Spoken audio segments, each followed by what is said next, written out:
Hey everybody, I've got a great treat for you today. I'm Ron Cantor, and you're watching Out of Zion on God TV. We're getting ready to go into Hezekiah's tunnel. This is an unbelievable treat. In fact, you might get a little claustrophobic, so take some Dramamine or whatever you got to do. We're going to go into this amazing tunnel, and I'm going to tell you about why it was built, how it was built, and how God used it to protect Israel. Okay, just another warning. We're getting ready to enter this tunnel. It is pitch black. It's very cool. The water is all the time about 20 degrees Celsius, around 70 degrees, I think that is Fahrenheit. It comes up at the highest part right up to about here, but normally it's to here. If you ever get to Israel, you've got to go through Hezekiah's tunnel. Takes about 20 minutes or so. They say 40 minutes. Takes me 20 minutes. Come on, let's go.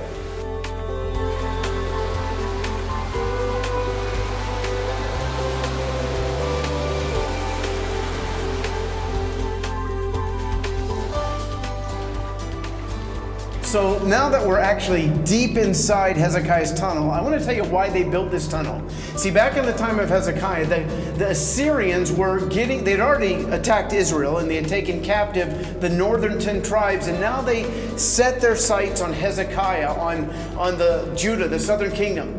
And they were getting ready to come against Judah, and Hezekiah said, if they get our water, you see, right beneath our feet, this is water from the Gihon springs, and this water was able to make 2,500 people not die in these rough conditions. This gave Jerusalem all the water that she would need. And so what happened is that Hezekiah, he probably couldn't sleep at night, realizing that the Canaanites would come and take this water. So what he did is he commissioned stone workers to start building. He said, and this is actually a paraphrase in Chronicles, I think first or second, I'm not sure, but he basically says, why should Assyria get all of our water? So he had these stone workers. One group started from one side, the other started from the other side, and they were supposed to meet in the middle, and they had to do it quick. Now, you can see that this is rock. Can you imagine digging through this? We'll talk more about that in a minute, but let's keep going.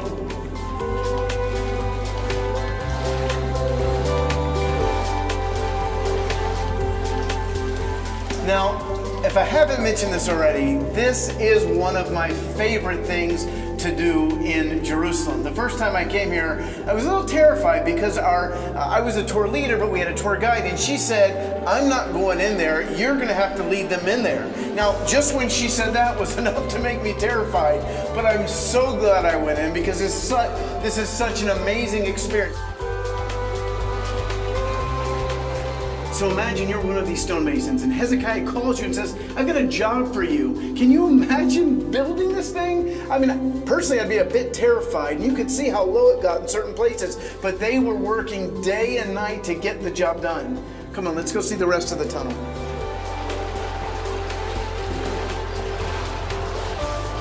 Okay, so you might be wondering, how big is this thing? It's just over 500 meters long. And not only that, this is the amazing part. The height difference from the beginning to the end is just 30 centimeters. 500 meters and only 30 centimeters difference. That way the water could flow, but just barely. Might want to look up there. Wow.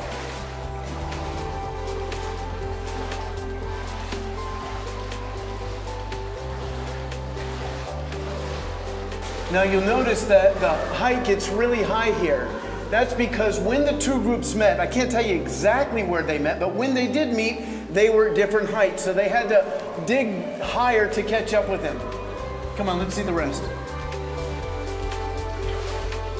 So in 1880, this plaque was found by explorers, and it says on it, while the hewers wielded the axe, each man toward his fellow, and with 3 cubits still left to be hewn, there was heard a man's voice calling to his fellow, for there was still a fissure in the rock on the right and on the left. And on the day of the tunneling, the hewers struck each man toward his fellow, axe upon axe, and the water flowed from the source to the pool for 200 and 1,000 cubits, and 100 cubits was the height of the rock above the heads.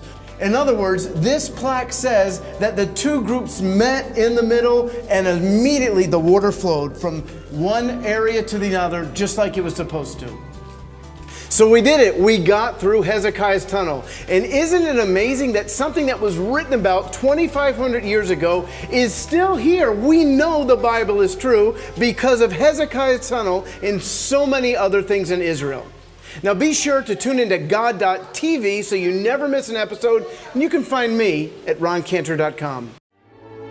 Please follow Ron on Twitter and Facebook at Ron S. Cantor to find out more about Ron and his ministry. For more information on God TV and the Out of Zion programs, or to view these programs again, go to god.tv/Zion.